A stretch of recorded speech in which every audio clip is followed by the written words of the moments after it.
Hello guys, स्वागत है आप सभी का हमारे expire YouTube channel Study Mate पर। और ये है रोटेशनल डायनामिक्स का लेक्चर नंबर 16। और अभी तक हमारी सीरीज एकदम स्मूथली तरीके से चलती आ रही है और हमने हर एक टॉपिक को एकदम डिटेल में कवर किया है। कुछ लोग बोलेंगे कि अभी इतने बड़े बड़े लेक्चर्स, एक एक घंटे के लेक्चर, और वो भी 16 लेक्चर, कौन देखेगा इतना बड़ा बड़ा लेक्चर। नहीं, अगर आपको अच्छे मार्क्स लाने हैं, आपको कोई भी टॉपिक को डीप में कवर करना है, तो आपको इतने बड़े बड़े लेक्चर देखने ही पड़ेंगे, तब जाके आपको अच्छे मार्क्स आएंगे। अभी जो लोग ऐसे सोचते हैं कि नहीं, 1 घंटे का वन शॉट देख लिया, 2 घंटे का वन शॉट देख लिया, फिर छोटे छोटे लेक्चर्स देख के उन्हें फिजिक्स आ जाएगा, एमएसटी, सीईटी, जेई मेंस और जेई एडवांस लेवल का। ये जो मैं फिजिक्स पढ़ा हूँ जेई एडवांस और मेंस लेवल का है, जिससे कि आप वो एग्जाम भी दे सके और एमएसटी सीईटी भी कवर कर सके। एमएसटी सीईटी अभी जेई मेंस के लेवल तक ही पहुंचा है। तो अगर आपको अच्छे मार्क्स चाहिए, टॉप 5 कॉलेज चाहिए, महाराष्ट्र की टॉप 5 कॉलेज, या फिर कोई अच्छी इंडिया लेवल पे कोई कॉलेज चाहिए, तो आपको ये सारे लेक्चर्स एकदम अच्छे से देखने होंगे, फोकस के साथ देखने होंगे, नोट्स अच्छे से बनानी पड़ेगी। समझ गए? तो चलो, आज वैसा ही और एक टॉपिक है, बहुत इंपॉर्टेंट, बहुत ही famous topic, pure rolling.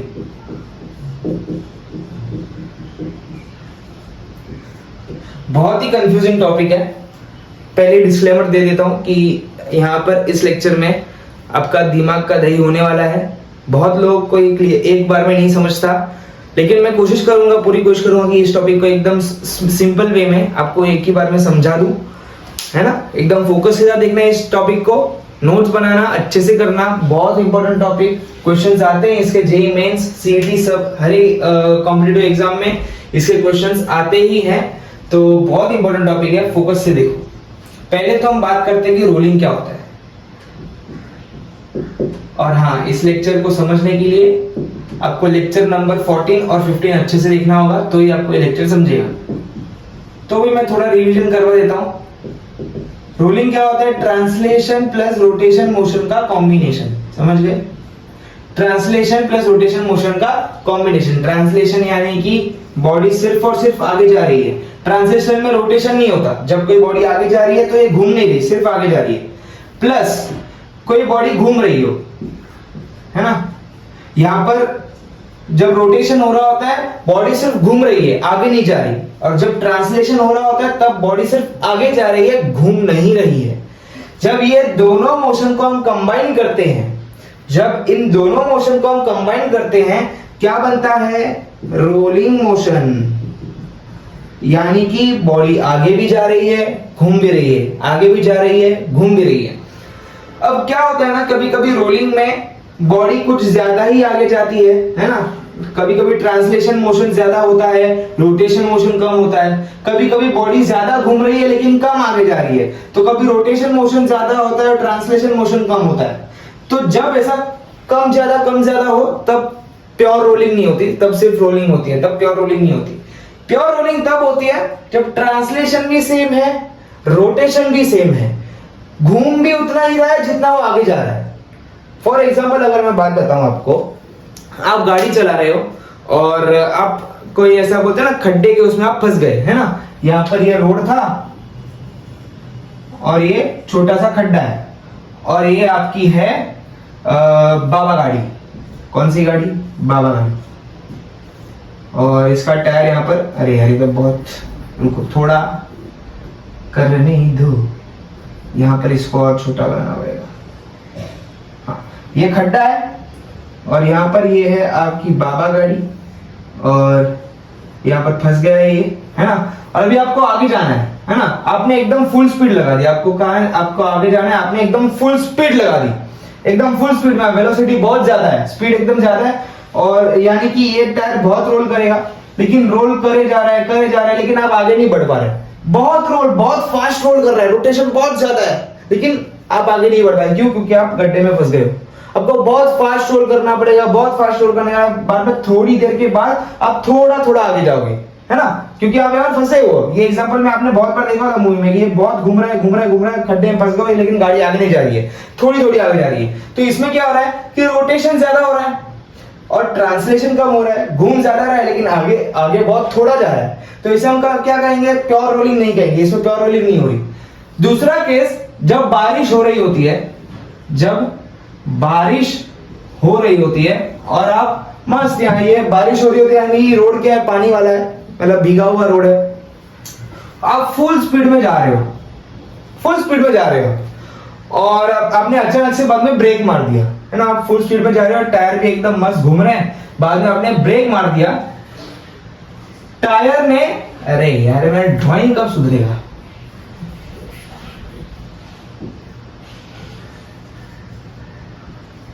Tyre ने घूमना बंद कर दिया, है ना, आप एकदम फुल स्पीड में जा रहे हो, रोड पूरा भीगा हुआ है और आपने अचानक से ब्रेक मारा तो टायर ने घूमना बंद कर दिया। यहां पर ये घूम भी रहे हैं और आगे भी जा रहे हैं, लेकिन यहां पर टायर ने घूमना बंद कर दिया, लेकिन फिर भी आप आगे जा रहे हो।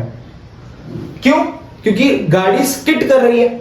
जब आप एकदम मस्त जा रहे हो, फुल स्पीड में जा रहे हो, रोड पूरा भीगा हुआ है, आपका घर आ गया, आपने ब्रेक मारा, लेकिन फिर भी गाड़ी तो आगे जाएगी, स्लिप हो जाएगी। क्यों स्लिप हो जाएगी? यहाँ पर क्या है, फ्रिक्शन बहुत कम है, यहाँ पर रोड पूरा भीगा हुआ है, यानी कि फ्रिक्शन नहीं वहां काम करेगा, यहाँ पे आपकी गाड़ी स्लिप हो जाएगी, यानी कि आपने ब्रेक मारा लेकिन आप स्टॉप थोड़ी देर के बाद करोगे, गाड़ी फिर भी आगे जाएगी, यानी कि इसमें रोटेशन नहीं है, ट्रांसलेशन है, रोटेशन बहुत कम है, रोटेशन एकदम जीरो हो गया, लेकिन फिर भी आगे गाड़ी आगे जा रही है, यानी कि इसमें ट्रांसलेशन ज्यादा है या रोटेशन कम है।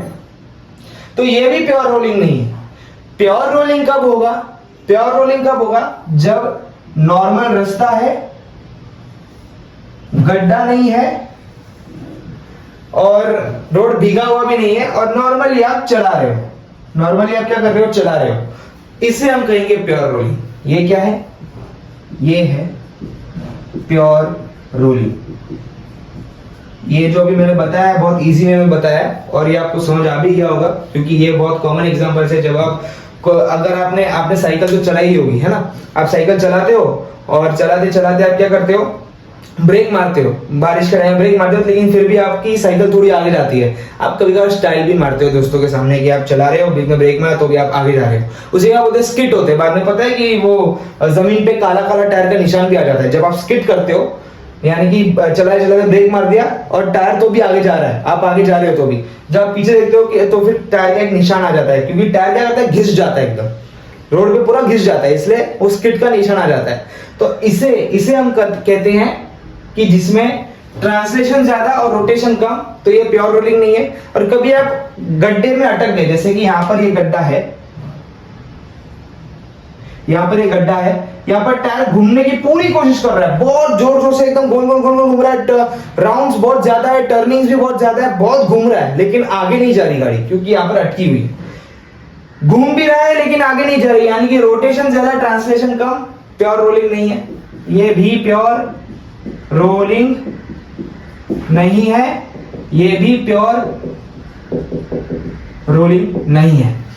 जब नॉर्मल रोड हो, रोड स्लिपरी भी ना हो, बीच में कोई गड्ढा भी ना हो और गाड़ी एकदम सीधी सीधी जा रही है वेलोसिटी v के साथ, तो हम क्या कहेंगे, ये प्योर रोलिंग है। तो ये तो था पूरा लॉजिक वाला, यानी कि ये तो था पूरा, मैंने आपको एकदम एग्जांपल के साथ समझा दिया, लेकिन प्योर रोलिंग इतना ही नहीं है, ये थोड़ा सा, ज्यादा नहीं, थोड़ा सा कॉम्प्लिकेटेड है।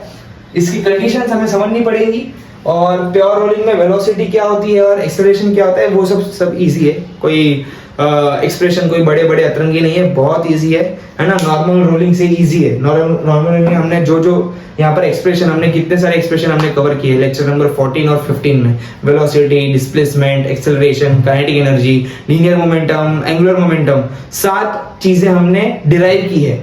उससे तो एकदम इजी है, डेरिवेशन वगैरह सब यहाँ पे, लेकिन जो कॉन्सेप्ट है वो थोड़ा समझने में ट्रिकी है, थोड़ा आपको ज्यादा दिमाग लगाना पड़ेगा। लेकिन अगर आपको ये समझ गया है तो आप सब समझ चुके हो, समझ गए। अभी और आगे मैं आपको और डिटेल में बताऊंगा, नोट कर लीजिए, इतना आगे बढ़ते हैं। अब और थोड़ा अच्छे से समझेंगे। प्योर रोलिंग, कौन सा rolling? Pure rolling. Pure rolling को हम बोलते हैं नो स्लिपिंग। No slipping. अभी हमने देखा कि गाड़ी स्लिप हो रही थी, नो स्लिपिंग, बहुत इंपॉर्टेंट कंडीशन, नो स्लिपिंग को ही हम लोग बोलते हैं प्योर रोलिंग। अब इसमें नो स्लिपिंग यानी कि इसमें फ्रिक्शन आ गया है कि नहीं, इसमें क्या आ गया, फ्रिक्शन आ गया। फ्रिक्शन होगा तभी तो नो स्लिपिंग हुआ, तभी तो गाड़ी स्लिप नहीं होगी। प्योर रोलिंग में फ्रिक्शन होता है, प्योर रोलिंग में फ्रिक्शन होता है, लेकिन वो ये मैं थोड़ा और आगे बताऊंगा। पेशेंस रखिए, पेशेंस रखिए, नो स्लिपिंग। पहला एक केस देख लेते हैं कि मैंने अभी आपको बताया कि एकदम रोड है, बहुत भीगा रोड है, यानी कि फ्रिक्शन बहुत कम है। समझ लो फ्रिक्शन है ही नहीं, है ना, फ्रिक्शन है ही नहीं, नो फ्रिक्शन, क्योंकि पानी वाला है, पूरा रोड पूरा पानी वाला है। तो ऑफ कोर्स आप गाड़ी चला रहे हो, गाड़ी आगे जा रही है, लेकिन आपने ब्रेक मारा तो टायर ने, आपने अगर ब्रेक मारा, क्या होता है ना, ये टायर होता है और यहाँ पर ना एक ब्रेक नाम का चीज होता है। आप जब भी ब्रेक लगाते हो, ये जो पूरा पैनल है इसको अटैच हो जाता है, यानी कि ये जो पहले से घूम रहा था गोल गोल अटैच हो गया, तो इसने इसको घूमने से रोक दिया। तो जब आपने ब्रेक लगाया, आप एकदम स्पीड में जा रहे हो, आपने ब्रेक लगाया तो टायर्स ने घूमना बंद कर दिया।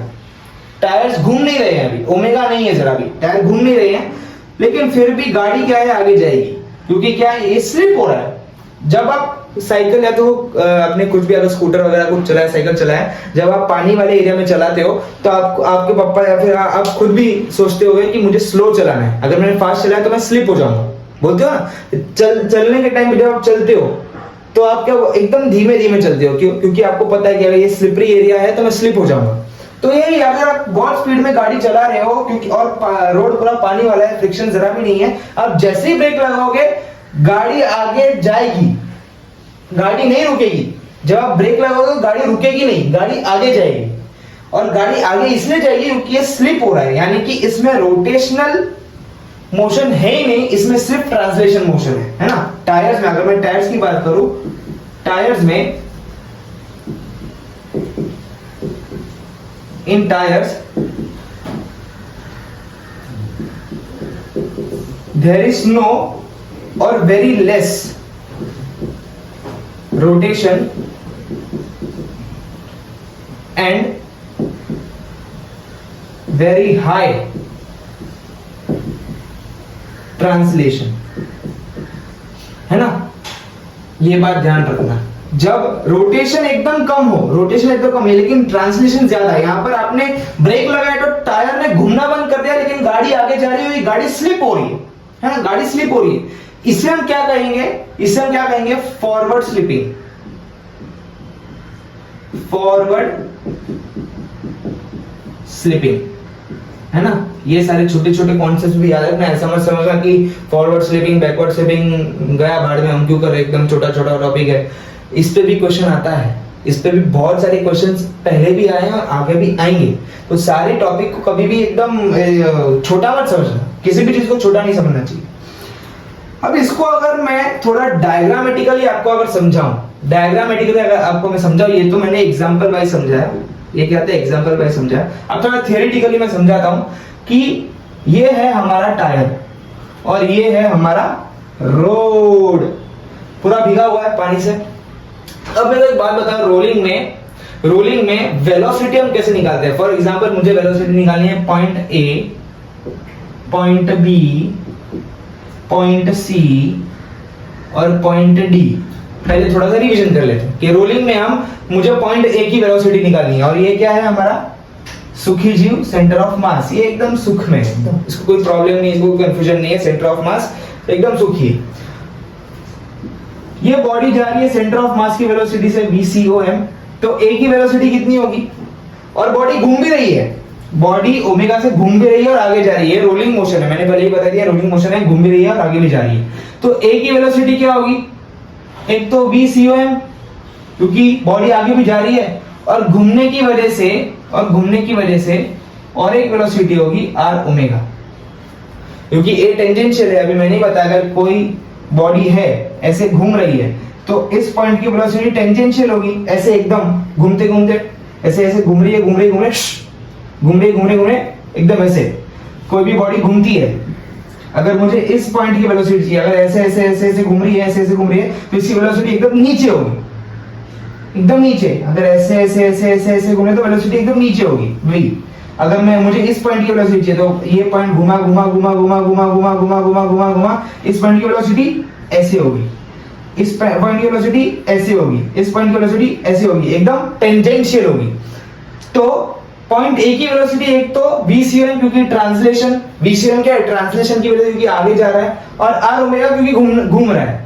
अब वैसे ही B की क्या होगी, एक तो VCOM आगे जा रहा है ट्रांसलेशन, और घूमने की वजह से B ऐसे ऐसे ऐसे ऐसे घूम रहा है नीचे, B ऐसे ऐसे ऐसे घूम रहा है नीचे, R। अब वैसे ही अगर मैं C की बात करूं, किसकी बात करूं, C की बात करूं, तो C की एक वेलोसिटी होगी VCOM क्योंकि ये आगे जा रहा है, और C ऐसे ऐसे घूम रहा है, तो C की एक वेलोसिटी ऐसे होगी, ये वाली R ओमेगा घूमने की वजह से, और D की वेलोसिटी क्या होगी, घूमने की वजह से R ओमेगा और आगे बढ़ने की वजह से VCOM। तो हम ऐसे वेलोसिटी निकालते हैं, रोलिंग मोशन की वेलोसिटी ऐसे निकालते हैं। अगर आपको अभी भी नहीं समझ आया तो जाके लेक्चर नंबर 14 देख लो। 14 में एकदम डीप में मैंने समझाया, एक्सप्रेशन वगैरह डिराइव किया है, अच्छे से देख लो। ये तो एकदम मैंने रिकैप करा है बस। हमें किससे मतलब है, जब भी रोलिंग की बात होती है हमें हमेशा पॉइंट ऑफ कांटेक्ट से मतलब है। Point of contact, point of contact, हमेशा हम कुछ भी चीज करेंगे तो हमें हमेशा मतलब होगा पॉइंट ऑफ कांटेक्ट से, समझ गए। बहुत इंपॉर्टेंट पॉइंट है ये। प्योर रोलिंग में हमेशा हम ध्यान देते हैं पॉइंट ऑफ कांटेक्ट, यानी कि जो पॉइंट जमीन से टच हुआ है, जो पॉइंट जमीन से टच में है, यानी कि पॉइंट सी।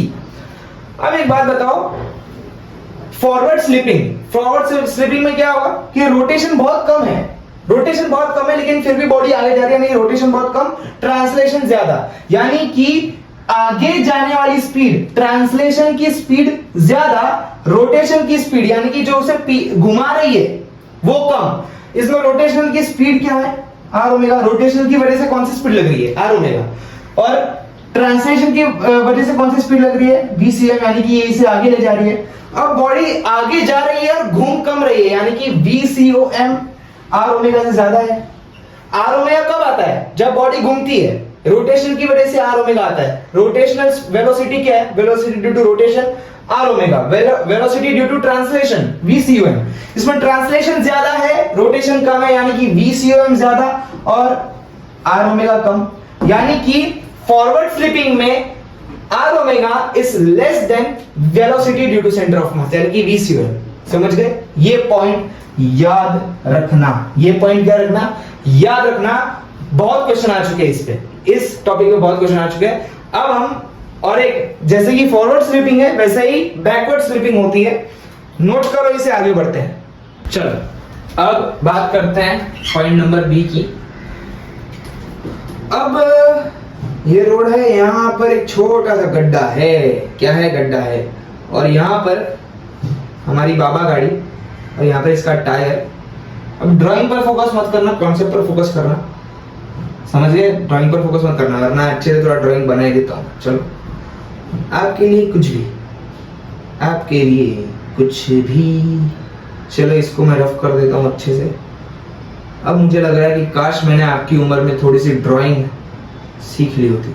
आपकी उम्र में मतलब आप, हम क्या छोटे हैं सर, और आप क्या बुढ़े हो इतने, ऐसा बोल रहे हो? नहीं, हम लोग एक ही एज के, टेंशन मत लेना। काश मैंने मेरे 5th और 6th स्टैंडर्ड में ड्राइंग सीख लिया था, बस अब खुश। हाँ चलो, अभी हमारी बाबा गाड़ी है, ये थोड़ा इसको मैच कर देता हूँ। हाँ अभी बराबर है, अभी मस्त लग रहा है ये, और ये टायर के एकदम ऐसा होना चाहिए, तो इसको ऐसा, हाँ अब मस्त लग रहा है ड्राइंग। अब बाबा गाड़ी ऐसे जा रही थी, है ना, बाबा गाड़ी फुल एकदम, और अच्छे से कर दूं, चलो और अच्छे से करते हैं इसको, इमेजिनेशन के लिए। जिसकी इमेजिनेशन सबसे ज्यादा होगी ना, वो फिजिक्स को मास्टर करेगा। और इमेजिनेशन ज्यादा अच्छी करने के लिए आपको वो चीजें तो पहले देखनी होगी। अब कोई भी चीज इमेजिन कम करोगे, जब उस चीज को आप पहले देखोगे, तो पहले इसे देख लो, कॉन्सेप्ट को देख लो कि मैं बताना क्या चाह रहा हूँ। यहाँ पर आपकी बाबा गाड़ी थी, है ना, ये आपकी बाबा गाड़ी एकदम फुल स्पीड में जा रही है।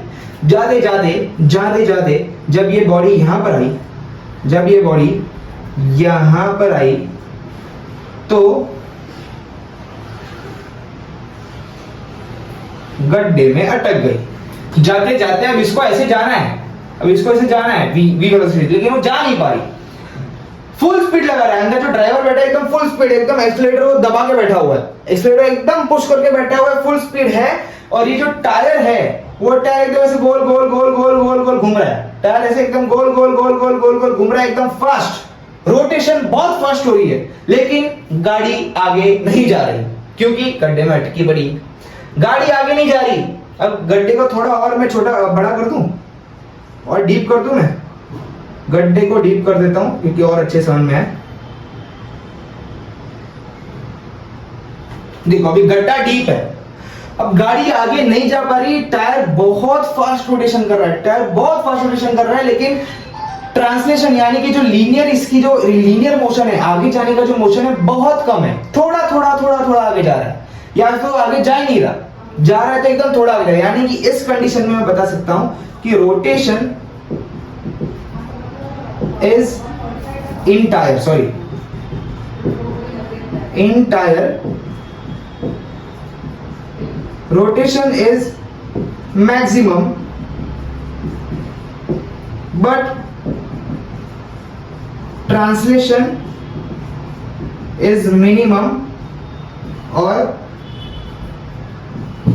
जीरो, है ना। या तो गाड़ी आगे बढ़ ही ले रही, अगर आगे बढ़ रही है तो बहुत थोड़ी सी आगे बढ़ रही है, लेकिन रोटेशन की बात करो तो टायर एकदम जोरदार रोटेट कर रहा है, एकदम गोल गोल एकदम फास्ट घूम रहा है ना। अगर फास्ट में यहाँ से थोड़ी मिट्टी भी बाहर उगती है ना। अभी अगर मैं बात करूं कि ये गाड़ी आगे जाना चाहती है, गड्ढे में अटक गई है, टायर एकदम फास्ट घूम रहा है, तो ये और इसको और नीचे खोद रहा है, यानी कि इससे और मिट्टी बाहर जा रही है। जब एकदम टायर फास्ट घूम रहा है तो इससे थोड़ी थोड़ी मिट्टी बाहर उठती है ना।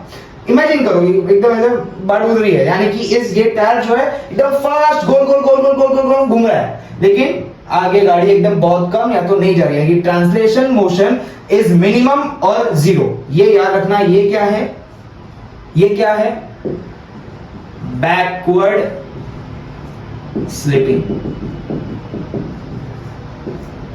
ये क्या है, बैकवर्ड स्लिपिंग। यानी कि अगर मैं इसको और वेक्टोरियली यानी कि एकदम डायग्राम वाइज समझाऊं तो ये है हमारा बॉडी, यानी कि ये है हमारा टायर। ये क्या है, हमारा टायर है, और टायर में हमें अभी भी हमें कौन से पॉइंट से मतलब होता है, हमें ये पॉइंट से मतलब होता है जो पॉइंट ऑफ कांटेक्ट हो। वापस मैं यहाँ पर लिख देता हूँ। हम लोग कोई किसी भी चीज की जब हम बात करते हैं तो पॉइंट ऑफ कांटेक्ट की बात करते हैं। ये है पॉइंट ऑफ कांटेक्ट, यानी कि पॉइंट ए की बात करेंगे, पॉइंट ए या तो पॉइंट सी। पहले हमने पॉइंट सी लिया था, यहाँ पर भी पॉइंट सी लेते हैं। चलो, पॉइंट सी में एक वेलोसिटी क्या होगी आगे जाने की, ट्रांसलेशन की वजह से। एक वेलोसिटी होगी घूमने की, यानी कि घूमने की वेलोसिटी कौन सी होगी, इसको नीचे लिख देता हूं, आर ओमेगा। ऐसे घूम रहा है ना, सी ऐसे घूमना चाहता है तो टेंजेंशियल वेलोसिटी कैसे होगी, एकदम जूम, ऐसे घूम रहा है, जूम जूम, है ना। जैसे सी घूम रहा है घूम रहा है घूम रहा है घूम रहा है घूम रहा है घूम रहा है घूम रहा है, जूम। ये क्या है, आर ओमेगा, घूमने वाली वेलोसिटी। यानी कि अगर मैं पॉइंट ऑफ कांटेक्ट की बात करूं,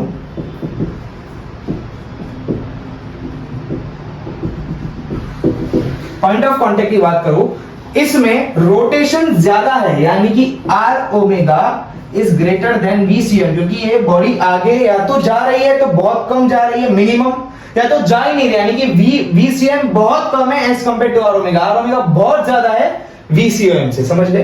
तो ये क्या है, बैकवर्ड स्लिपिंग। ये क्या है, बैकवर्ड स्लिपिंग। आई होप आपको फॉरवर्ड स्लिपिंग और बैकवर्ड स्लिपिंग दोनों समझ में आ गई होगी। और जो प्योर रोलिंग है वो क्या है, नो स्लिपिंग। वापस मैं बता दूं अच्छे से, दो तरह की स्लिपिंग होती है रोटेशनल में, रोलिंग में, रोलिंग मोशन में। फॉरवर्ड स्लिपिंग जिसमें VCOM is greater than R omega, यानी कि translation is more and rotation is less. Backward slipping में R omega is greater than VCOM, यानी कि rotation is more and translation is less. लेकिन अगर मैं प्योर रोलिंग की बात करूं तो प्योर रोलिंग में there is no slipping, there is no slipping, slipping है ही नहीं। ये जो गाड़ी है स्लिप नहीं हो रही, रोलिंग एकदम स्मूथ हो रहा है। अभी इसकी फील देता हूं। अभी तक मैंने दो चीजों की फील आपको दे दी है ना। बैकवर्ड और फॉरवर्ड स्लिपिंग की फील आपको आ गई होगी एकदम अच्छे से, मैंने एकदम समझा दिया पूरी एनर्जी के साथ, फील आ गई होगी आपको। अब हम बात करेंगे किसके बारे में, प्योर रोलिंग के बारे में। नोट करो, आगे बढ़ते हैं। सो अब बात करते हैं प्योर रोलिंग की। हमने समझा क्या क्या समझा हमने अभी तक? फॉरवर्ड स्लिपिंग, बैकवर्ड स्लिपिंग, अब करेंगे नो स्लिपिंग यानी कि प्योर रोलिंग, जिसे हम कहते हैं no slipping. So no to slipping is pure rolling. इसका एक सेंटेंस है, से नो टू स्लिपिंग। हाँ, तो यहां पर अभी एक टायर या तो कोई डिस्क या तो कोई रिंग मैंने यहां पर अज्यूम की है ना? थोड़ा छोटा बना लूं? छोटा बनाते हैं, चलो, बहुत ज्यादा बड़ा बन गया ये तो। ये हाँ ये ठीक है, लेकिन शेप अच्छा नहीं है। हाँ ये अच्छा है एकदम। चलो, अब ये जो है ये कोई तो टायर, डिस्क, रिंग कुछ तो है।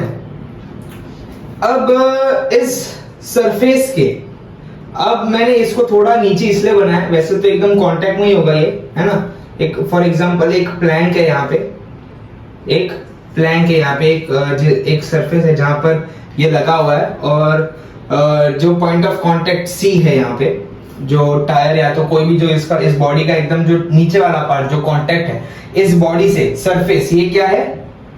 ये है सरफेस। इसमें हमेशा पॉइंट ऑफ कांटेक्ट देखना, point of contact. Pure rolling में हो जाए पॉइंट ऑफ कांटेक्ट देखना। तो पॉइंट ऑफ कांटेक्ट देखो जरा, जब ये बॉडी आगे भी जा रही है VCOM से और घूम भी रही है ना? घूम भी रही है, तो C के पास कितनी वेलोसिटी होगी? ऑफ कोर्स सर दो वेलोसिटी होगी इसके पास, तो एक होगी VCOM, एक होगी R ओमेगा। अब इसमें तीन चीजें हो सकती है, तीन चीजें हो सकती है कि नहीं? तीन चीजें हो सकती है। कहां तक दिख रहा है यहाँ पे? हाँ है जरा। एक तो फॉरवर्ड स्लिपिंग हो जाए,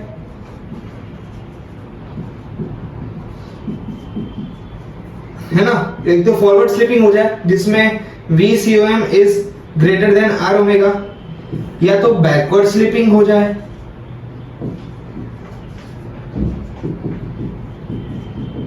जिसमें R omega is greater than VCOM। दो चीज हो सकती है। अब अगर ये दोनों है ही नहीं तो क्या होगा? ऑफ कोर्स क्या होगा?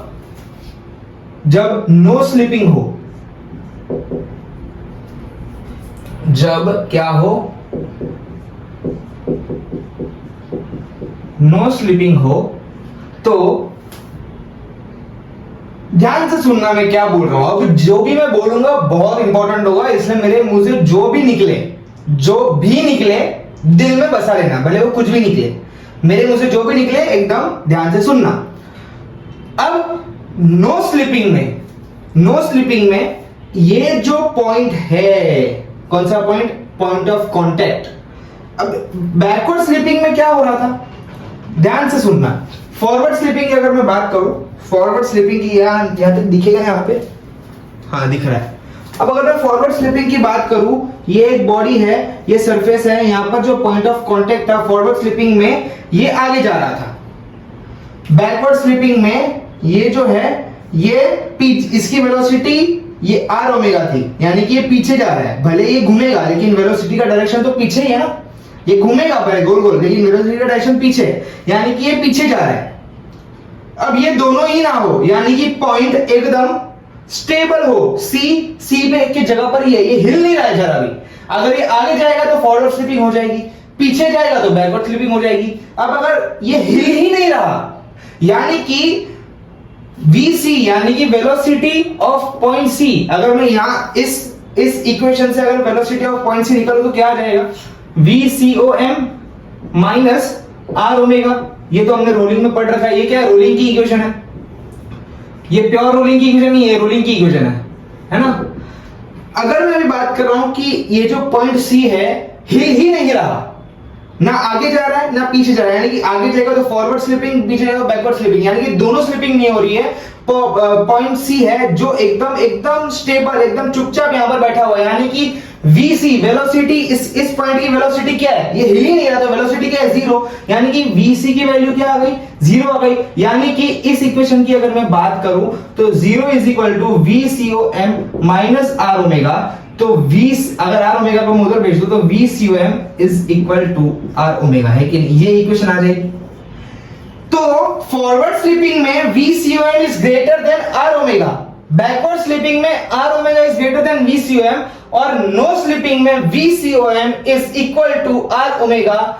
बहुत ही इंपॉर्टेंट फॉर्मूला, 95% ऑफ 95 नहीं 99% ऑफ केसेस में ये फॉर्मूला ही यूज होने वाला है। 99.99% ऑफ केसेस में ये फॉर्मूला यूज होने वाला है, यानी कि VCOM is equal to R omega, यानी कि ये जो पॉइंट है वो हिल ही नहीं रहा। अब इस चीज से प्योर रोलिंग की डेफिनेशन आएगी, यानी कि प्योर रोलिंग जो है,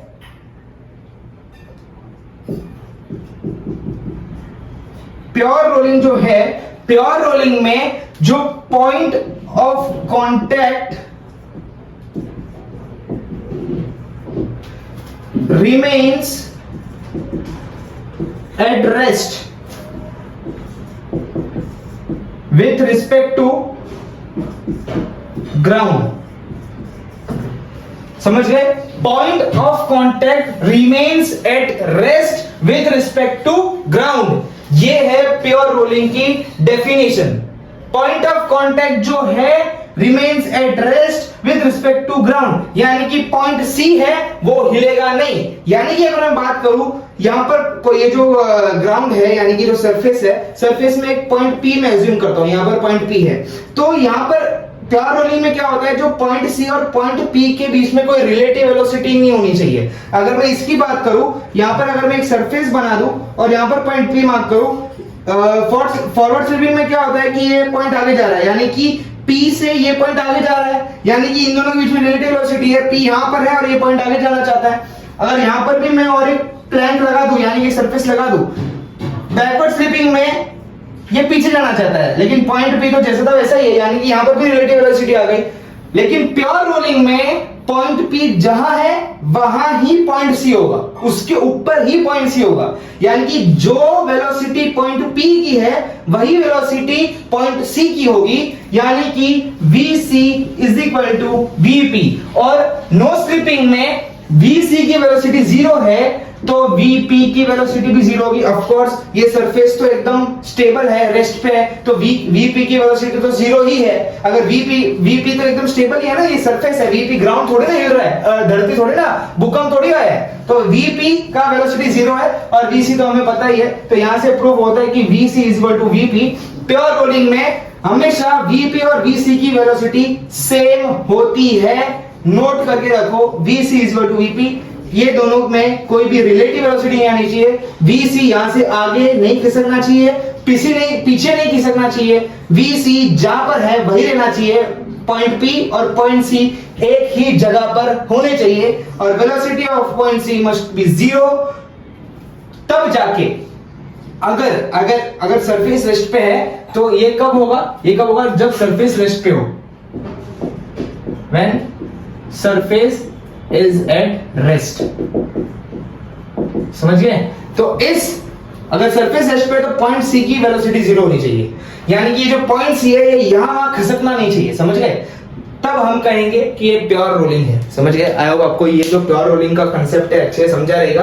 प्योर रोलिंग में हमेशा VCOM is equal to R omega होगा, ये ध्यान रखना। ये जो फॉर्मूला है 99.99% केसेस में यूज होने वाला है। और pure rolling is no slipping. Pure rolling में point of contact remains at rest with respect to ground, यानी कि पॉइंट C जो है पॉइंट P के साथ रहेगा हमेशा। पॉइंट P, अगर मैं एक बात करूं, अगर मैं बोलूं कि आप जो हो, आप जो देख रहे हो, आपका जो डिवाइस है, आप जहां से मुझे देख रहे हो, अगर पॉइंट P हो, आप पॉइंट P हो और अगर मैं पॉइंट C हूं, तो मैं एकदम आपके सामने होना चाहिए, यानी कि विद रिस्पेक्ट टू यू मेरी वेलोसिटी 0 है। भले हम दोनों हिल रहे हैं, लेकिन आपके लिए मैं तो एकदम सीधा ही हूं ना। भले हम दोनों गोल गोल घूम रहे हैं, लेकिन मैं आपके सामने बैठा हूं, मैं आपके सामने हिल रहा हूं? नहीं, मैं आपके सामने नहीं हिल रहा हूं, यानी कि मेरी वेलोसिटी आपके रिस्पेक्ट में 0 है। अगर मैं ऐसे हिल जाऊं तो आपको नजर घुमानी पड़ेगी ऐसे, यानी कि आपके रिस्पेक्ट में मैं हिल गया, आपके रिस्पेक्ट में मेरी वेलोसिटी अलग है, यानी कि आप और मेरे बीच में रिलेटिव वेलोसिटी आ जाएगी, यानी कि प्योर रोलिंग में क्या होता है, पॉइंट पी और पॉइंट सी के रिस्पेक्ट में वेलोसिटी सेम होनी चाहिए, यानी कि ये दोनों हिलने नहीं चाहिए, ये एक के ऊपर एक होने चाहिए, एट द सेम पॉइंट होने चाहिए, यानी कि point of contact remains at rest with respect to ground. ये पॉइंट सी है, हमेशा रेस्ट पे होना चाहिए with respect to point P, यानी कि सरफेस। समझ गए? ये ही होता है पूरा प्योर रोलिंग, और कुछ नहीं है इसमें। बहुत इजी था ये, लेकिन बहुत लोगों को समझ नहीं आता क्योंकि टीचर उतना अच्छे समझाते ही नहीं है। भले टीचर बहुत अच्छे होते हैं, सबको आता होता है, लेकिन जो वे ऑफ टीचिंग है, मैंने बहुत कोशिश की है, बहुत इस पे मैंने सोचा है कि मैं इसे कैसे एक्सप्लेन करूं। मैं आधा घंटा बैठ के यही सोचा था कि इस टॉपिक को मैं कैसे एक्सप्लेन करूं। तो मैंने मेरे दिमाग में पूरा रोड मैप मैंने किया कि पहले फॉरवर्ड स्लिपिंग, बाद में बैकवर्ड स्लिपिंग, बाद में फ्रिक्शन क्या होता है, बाद में प्योर रोलिंग पे आऊंगा। मैं डायरेक्टली प्योर रोलिंग पे नहीं आऊंगा, लोग प्योर रोलिंग पे पहले ही आ जाते हैं, तो लोगों को समझता ही नहीं प्योर रोलिंग होता क्या है। अब जाके आपको समझा रहेगा कि जिसमें फॉरवर्ड स्लिपिंग और बैकवर्ड स्लिपिंग, यानी कि ये पॉइंट सी जो स्लिप नहीं होता, तब जाके प्योर रोलिंग होती है। अब कुछ लोगों के मन में ये क्वेश्चन आया रहेगा, अगर पॉइंट सी की वेलोसिटी 0 है तो ये बॉडी आगे कैसे जा रही है ना? अगर पॉइंट सी की वेलोसिटी 0 है तो ये बॉडी आगे कैसे जा रही है? अब इसके बारे में मैं बताता हूं कि जब पॉइंट सी की वेलोसिटी 0 होती है तब भी बॉडी आगे जाएगी, घूमेगी भी, और तभी प्योर रोलिंग होगा। प्योर रोलिंग यानी कि रेस्ट पे नहीं होती है बॉडी, ये रेस्ट पे नहीं होगा, रोल होगा, लेकिन प्योर तरीके से रोल होगा। फॉर एग्जाम्पल अभी मैं बताता हूं आपको, इसको मुझे रफ करने दो। हमेशा फिजिक्स पढ़ो तो फील के साथ पढ़ो, वरना मत पढ़ो, है ना? क्योंकि अभी क्या है, मैं अभी सीधे सीधे आपको बता सकता था, ये सब फॉरवर्ड बैकवर्ड स्लिपिंग नहीं समझा चलता, डायरेक्टली बताया था प्योर रोलिंग होता है VCM is equal to R omega, बात खत्म। लेकिन आप भले ही रट लेते हैं, अभी ये याद रख लेते हैं, लेकिन जब एग्जाम में क्वेश्चन टिल्ट करके या तो क्वेश्चन घुमा फिरा के पूछेंगे, तब जाके आपको ये नहीं आएगा, आपको क्वेश्चन सॉल्व करने नहीं आएगा, आप इमेजिन ही नहीं कर पाओगे। क्वेश्चन ऐसे ऐसे आते हैं कि आप क्वेश्चन को इमेजिन ही नहीं कर पाओगे। अभी जो मैंने एकदम पिक्चर में आपको ऐसे बताया कि गाड़ी है, ऐसे जा रही है, रोल नहीं हो रहा, ट्रांसलेशन ज्यादा, रोटेशन कम, रोटेशन ज्यादा, ट्रांसलेशन कम, ये जो मैंने बताया, अब आप क्वेश्चन को इमेजिन कर सकोगे कि क्या हो रहा है, रोलिंग हो रही है, नहीं हो रही है, प्योर रोलिंग हो रही है, इम्प्योर रोलिंग हो रही है, क्या हो रहा है, आप इमेजिन कर सकोगे। समझ ले? तो चलो अब इसको भी थोड़ा और अच्छे से इमेजिन करते हैं। ये जो प्योर रोलिंग है, इसमें अगर ये हमारा सरफेस है, ये क्या है हमारा सरफेस, सर का फेस नहीं रे, सरफेस, मेरा फेस, मेरे मुंह की बात नहीं कर रहा मैं, सरफेस यानी कि एक ग्राउंड। और यहां पर ये डिस्क, रिंग, टायर कुछ भी रखा हुआ है। अब मैंने क्या बताया, और थोड़ा मैं इसे छोटा और सरफेस को बड़ा कर देता हूं, क्योंकि इसमें मुझे पूरा रोलिंग मोशन बताना है। ये है, अरे यार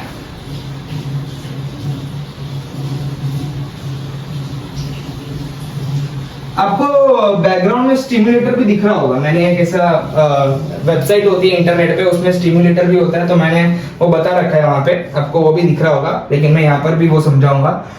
ये टायर, ये रहा हमारा टायर, है ना? ये क्या है हमारा टायर। अब जब टायर, अब मैंने और एक चीज मैं क्लियर कर दूं कि जब मैंने बताया कि पॉइंट सी की वेलोसिटी 0 हो रही है, पॉइंट सी की वेलोसिटी क्या हो रही है विद रिस्पेक्ट टू पी, 0 हो रही है, यानी कि ये एक इंस्टेंस, यानी कि एट पर्टिकुलर टाइम जब पॉइंट सी नीचे है तब ही 0 है, वो ऊपर जाएगा तब 0 नहीं होगी, तब कुछ वेलोसिटी उसमें होगी। जब पॉइंट सी नीचे है तब 0 है। वापस अच्छे से समझो, जब पॉइंट सी नीचे था, यानी कि जब ये बॉडी आगे बढ़ेगी, फॉर एग्जांपल यहां पर पॉइंट डी है, तो जब बाद में ए सी ऊपर जाएगा, डी नीचे आएगा, तो तब डी की वेलोसिटी 0 होगी। डी ऊपर जाएगा, और समझो यहां पर पॉइंट ए है, डी, सी और डी ऊपर जाएंगे, ये घूमेगा, तो सी और डी ऊपर जाएंगे, ए नीचे आएगा, तो तब पॉइंट ए की वेलोसिटी 0 होगी। तो एट अ इंस्टेंस, यानी कि instantaneous velocity at a particular time, for example time is equal to 10 seconds में ये जो C है वो सरफेस से टच होगा, यानी कि एकदम पॉइंट ऑफ कांटेक्ट पे होगा ये, तो तब at time is equal to 10 second velocity of C will be 0। उसके अलावा नहीं, ऊपर नीचे कुछ इसकी वेलोसिटी हो सकती है, लेकिन जब वो पॉइंट ऑफ कांटेक्ट में होगा तभी 0 होगी। ऐसे मत समझना कि point velocity of C is always 0। अगर velocity of C is always 0 तो बॉडी आगे कैसे बढ़ेगी? बॉडी आगे बढ़ेगी नहीं, है ना। अगर वेलोसिटी ऑफ c है वो 0 है तो बॉडी आगे क्यों बढ़ेगी, बॉडी एकदम स्टेबल रेस्ट पे रहेगी ना। लेकिन जब ऊपर वालों की वेलोसिटी है, ये पॉइंट c है, अरे ये पॉइंट c है, ये पॉइंट d है, ये पॉइंट a है, a और d की वेलोसिटी है, a और d घूम रहे हैं, पॉइंट c की वेलोसिटी नहीं है, लेकिन a और d की तो वेलोसिटी है। तो a और d इस पूरे बॉडी को घुमाएंगे और थोड़ी देर के बाद d नीचे होगा, c ऊपर होगा और a यहां होगा, और तब c की कुछ वेलोसिटी होगी और d की वेलोसिटी 0 हो जाएगी। Velocity of d will be 0। थोड़ी देर के बाद वापस, इसको ड्राइंग, भाई मेरे को ड्राइंग सिखा दो। यहां पर a आ जाएगा, यहां पर d आ जाएगा, यहां पर c आ जाएगा, तो तब velocity of a will be 0, c और d की कुछ वेलोसिटी तब होगी। समझ गए, बॉडी आगे जाएगी, लेकिन जो पॉइंट ऑफ कांटेक्ट है उसकी वेलोसिटी 0 होगी। यानी कि जो रोलिंग है वो एकदम प्योर होगा, एकदम, यानी कि जब आप रोलिंग मोशन देखोगे, रोलिंग मोशन में आप जब देखोगे प्योर रोलिंग में, बॉडी जितना घूम रही है उतना ही आगे जा रही है। ऐसा नहीं कि बहुत ज्यादा घूम रही है और बहुत कम आगे जा रही है, तो बहुत ज्यादा आगे जा रही है और बहुत कम घूम रही है। जितना वो घूम रही है उतना ही आगे जा रही है, यानी कि एकदम स्मूथ रोलिंग, आगे आगे जा रही है, आगे आगे जा रही है, घूम भी रही है, आगे भी जा रही है। यानी कि point A, point B, point C, पहले पॉइंट ए, थोड़ी देर के बाद बी नीचे आएगा और ए यहां, सी यहां, थोड़ी देर के बाद सी यहां, बी यहां, ए यहां। और जब आप देखोगे, फॉर एग्जांपल अगर और अच्छे से अगर मैं बताऊं, जब आप रोड पर कोई साइकिल चला रहे हो, क्या करना, दो दोस्त मिलना, है ना, दो दोस्त मिलना, दोनों साइकिल चलाना और एक के हाथ में फोन दे देना। आप साइकिल चला रहे हो, जो आपका आगे या पीछे वाला टायर कौन सा भी ले लो, जब आप साइकिल चला रहे हो, दूसरे आपका जो बाजू वाला जो दोस्त है, आप यहाँ साइकिल चला रहे हो, दोस्त को बोलो कि यहाँ पर साइकिल चला है, जो आपका दोस्त और साइकिल चला रहा होगा उसको बोलना कि टायर का फोटो ले ले। जब आप साइकिल चला रहे, यानी कि जो टायर है, अब ये टायर है, यहाँ पर ऐसे टायर की स्ट्रिंग्स होंगी अलग अलग आपके साइकिल की, है ना, और समझो ये पॉइंट ए है। जब ये टायर घूम रहा होगा और जब पॉइंट ए ग्राउंड के टच में आएगा, यानी कि पॉइंट ए नीचे, यानी कि पॉइंट ऑफ कांटेक्ट ग्राउंड के टच में होगा, और तब बोलना कि फोटो लेने बोलना। नॉर्मली क्या करना, आप साइकिल चला रहे हो, दोस्त को बोलना टायर का फोटो ले ले, तो टायर के फोटो में आपको दिखेगा कि आपको ये स्ट्रिंग्स दिखेगी ही नहीं। यानी कि जब आपको, तो ये तो पता ही होगा, जब आप मोशन कर रहे हो और आप फोटो ले रहे हो तो आपका जो फोटो आएगा वो धुंधला होगा, क्लियर नहीं होगा, क्योंकि मोशन में आपका कैमरा स्टेबल नहीं है और वो ऑब्जेक्ट भी स्टेबल नहीं है। हम जब भी फोटो खींचते थे ऐसे ही बोलते कि आप सीधे खड़े रहिए, यहाँ वहां देखिए मत, नहीं तो आपका जो मुंह है वो क्लियर नहीं आएगा। क्यों नहीं आएगा, कि आप यहाँ वहां देख रहे हो, धुंधला आएगा, फोटो धुंधला आएगा। तो यानी कि जब आप, ये टायर मोशन में है, रुका हुआ नहीं है, आपने जैसे जब आप इसका फोटो लोगे ना तो ये सारे धुंधले होंगे, यानी कि ये जो स्ट्रिंग्स है, यानी कि ये जो यहाँ पर ये जो सारे पॉइंट्स है वो मोशन में है, ये सारे जो चीज होंगी ये आपको धुंधली दिखेगी। लेकिन ये इसके आजू बाजू वाली स्ट्रिंग्स आपको, और ये पॉइंट ए जो होगा, ये जो पॉइंट नीचे आपको जो दिख रहा है वो एकदम क्लियर आपको दिखेगा। ये स्ट्रिंग भी दिखेगी, ये जो पॉइंट जो कांटेक्ट पे है वो भी आपको एकदम क्लियरली दिखेगा। क्यों दिखेगा, क्योंकि जब रोलिंग मोशन हो रहा है तब कुछ देर के लिए जो पॉइंट नीचे एकदम टच में होता है उसकी वेलोसिटी कुछ देर के लिए 0 हो जाती है। इन सबकी वेलोसिटी कुछ ना कुछ होगी, इसलिए इनका फोटो नहीं आएगा, लेकिन सिर्फ इसका फोटो क्लियर आएगा। टायर का फोटो लेना, ये स्ट्रिंग, यानी कि ये जो स्ट्रिंग, आपको पता ही ना टायर में स्ट्रिंग्स होती है, तार लगे होते हैं, तो ये जो तार है और ये जो पॉइंट है वो आपको एकदम क्लियरली दिखेगा, और ये वाली चीजें आपको क्लियरली दिखेंगी ही नहीं। क्यों नहीं दिखेंगी, क्योंकि इन सबकी कुछ ना कुछ वेलोसिटी है और इस पॉइंट की वेलोसिटी 0 है। समझ गए, अभी फील आया, अब तो फील आपको आ ही गया होगा, है ना, अब तो फील आपको आ ही गया होगा। अब अगर ये रोड है, ये पॉइंट ए है, बी है, सी है, तो और ये पॉइंट बी, ए, सी, बी, ए, तो जब A नीचे है तो A की वेलोसिटी 0, जब B नीचे है तो B की वेलोसिटी 0, जब C नीचे है तो C की वेलोसिटी 0, जो पॉइंट कांटेक्ट में है उसकी वेलोसिटी 0। ये ही होता है प्योर रोलिंग, ये ही होता है प्योर रोलिंग, और कुछ इसमें रॉकेट साइंस नहीं है, समझ गए, और कुछ रॉकेट साइंस इसमें है नहीं। और एक बात हमेशा याद रखना, प्योर रोलिंग में work done by friction is 0, इसलिए तो नो स्लिपिंग है। ये बात हमेशा याद रखना, work done by friction is 0। अगर वर्क डन बाय फ्रिक्शन, अगर फ्रिक्शन कुछ काम ही नहीं कर रहा है, इसमें फ्रिक्शन कुछ इसका इफेक्ट नहीं है, इसमें ऐसा नहीं है कि इसमें फ्रिक्शन है नहीं, प्योर रोलिंग में फ्रिक्शन है, प्योर रोलिंग में फ्रिक्शन है, लेकिन उसका वर्क डन 0 है, उसका कुछ असर नहीं पड़ रहा। फ्रिक्शन इसमें है लेकिन फ्रिक्शन का कुछ असर ही नहीं पड़ रहा। या तो इसमें फॉरवर्ड स्लिपिंग और बैकवर्ड स्लिपिंग में फ्रिक्शन बहुत कम था, इसलिए फ्रिक्शन का असर पड़ रहा था, इसमें फ्रिक्शन है नहीं इसलिए बॉडी स्लिप हो रही है। इसमें नो स्लिपिंग, फ्रिक्शन का कुछ असर ही नहीं है, नॉर्मल रोलिंग, स्मूथ रोलिंग हो रही है। अगर फ्रिक्शन हो ही ना तो बॉडी रोल क्यों होगी? अगर आप आइस पे यही फॉरवर्ड स्लिपिंग वाला टायर आगे स्लिप होगा, रोल ही नहीं होगा। तो इसमें फ्रिक्शन है लेकिन work done by friction is 0, there is no work done by friction. समझ गए? ये बात याद रहेगी। और जो रोलिंग, प्योर रोलिंग है वो फ्रिक्शन के वजह से ही आती है। ये इसको, और इस टॉपिक को मैं अभी बताता हूं, इसे नोट कर लो जरा, इसे आप नोट कर लो। चलो अभी मैं इसे रफ कर रहा हूं, इसे बता दूं मैं जरा कि फ्रिक्शन का क्या रोल होता है। अभी वो फ्रिक्शन है, फॉर एग्जांपल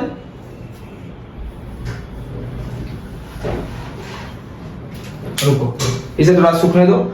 आपने भी ये आपको भी ये पता चला होगा कि जब आप गाड़ी स्टार्ट करते हो, है ना, जब ये जो टायर है वो रेस्ट पे, जब आप गाड़ी स्टार्ट करते हो तो तब जो है, तब पहले जो टायर है वो रोल होता है, बाद में गाड़ी आगे बढ़ती है। पहले टायर रोल होगा, बाद में गाड़ी आगे बढ़ेगी। तो at some instance pure rolling नहीं होता। जब स्टार्टिंग में आप गाड़ी स्टार्ट करते हो तो तब पहले ओमेगा आता है, बाद में वी आएगा। पहले रोल होगा, बाद में आप आगे बढ़ोगे। पहले टायर, अब आगे क्यों बढ़ोगे? क्योंकि टायर आगे बढ़ रहा है, तब आगे। अभी टायर भी आगे क्यों बढ़ेगा? क्योंकि टायर घूम रहा है ना। अभी टायर को आपने ऐसे फोर्स लगाया, टायर को आपने ऐसे फोर्स लगाया, क्या तो आप आगे बढ़ोगे? अभी गाड़ी में क्या होता है, गाड़ी में क्या यहां से फोर्स लग रहा है, यहां से टायर को लात मार रहा है क्या? अभी ये फुटबॉल है, फुटबॉल पे लात मारूंगा तब जाके आगे बढ़ेगा। क्या गाड़ी में भी ऐसा है? नहीं, गाड़ी में तो ऐसा नहीं है। गाड़ी तो सिर्फ क्या कर रही है, गाड़ी क्या कर रही है, टायर को घुमा रही है। गाड़ी को क्या, गाड़ी सिर्फ टायर को घुमा रही है। अब ये घूमने की वजह से वो आगे जा रहा है। अब जब आप इनिशियली जब आप ये जो कर रहे हो, इनिशियली जब आप गाड़ी स्टार्ट करते हो तो सिर्फ ओमेगा होता है, वी नहीं होता। तो जैसे जैसे ओमेगा, जैसे जैसे फ्रिक्शन लगेगा, अभी एक मुझे बात बताओ, अगर ये फ्रिक्शन लेस है तो सिर्फ टायर घूमेगा, आगे नहीं जाएगा। तो वैसे ही अगर मैं बात करूं तो पहले इनिशियली टायर में ओमेगा सबसे ज्यादा होगा, वी सबसे कम होगा, और फ्रिक्शन लगेगा। फ्रिक्शन है इसमें फ्रिक्शन काम करेगा। Work done due to friction is there, इसमें जीरो नहीं है। इसमें work done due to friction zero नहीं है, इसमें work done due to friction रहेगा। Work done due to friction है, इसमें है। अब जैसे जैसे जब तक ये दोनों इक्वल नहीं हो जाते, यानी डायरेक्टली प्रोपोर्शनल नहीं हो जाते, V कम है, ओमेगा ज्यादा है, जैसे ही ये दोनों सेम होंगे, यानी कि जितना V उतना ओमेगा, तो जैसे ही प्रोपोर्शनलिटी साइन हटेगा तो एक कांस्टेंट आएगा, यानी कि R आएगा। समझे? तो V equal to R omega, यानी कि तब जाके प्योर रोलिंग आएगी। यानी कि, और देखो अभी ये रोड है, ये घूम रहा है, यानी कि इसको आगे बढ़ना है। अब इसको आगे बढ़ना है तो फ्रिक्शन इसको रोकने की कोशिश करे, यानी कि फ्रिक्शन ऐसे लगेगा। अब बॉडी को आगे बढ़ना है तो फ्रिक्शन ऐसे लगेगा, एकदम अपोजिट साइड में। फ्रिक्शन जैसे जैसे लगते जाएगा वैसे वैसे V बढ़ते जाएगा। यानी कि स्टार्टिंग में बॉडी सिर्फ घूम रही है तो ओमेगा बढ़ा हुआ है, और जैसे घूम रही है फ्रिक्शन भी लग रहा है, यानी कि वेलोसिटी भी बढ़ते जा रहा है। स्टार्टिंग में ओमेगा ज्यादा वेलोसिटी कम, और जैसे जैसे वेलोसिटी बढ़ता जाएगा वैसे वैसे फ्रिक्शन कम होते जाएगा, यानी कि वेलोसिटी बढ़ेगा और जब ये दोनों सेम हो जाएंगे, यानी कि जितना वेलोसिटी उतना ओमेगा, तब जाके प्योर रोलिंग उतना। प्योर रोलिंग ये इसको मत ही करो, ये थोड़ा ये है, ये रीजन नहीं होगा। तो V equal to R omega achieve हो जाएगा और तब जाके प्योर रोलिंग आपको दिखेगी, समझ गए? तब जाके प्योर रोलिंग आपको दिखेगी। तो फ्रिक्शन की वजह से प्योर रोलिंग है, बिकॉज ऑफ फ्रिक्शन समटाइम्स, हमेशा नहीं, sometimes pure rolling is achieved. ये बात हमेशा याद रखना, समझ गए? ये पूछते हैं लोग फ्रिक्शन का क्या रिलेशन है वगैरह, तो ये बात याद रखना। आज के लेक्चर में हमने कोई सम्स नहीं किए, लेकिन अगले लेक्चर में जरूर करेंगे।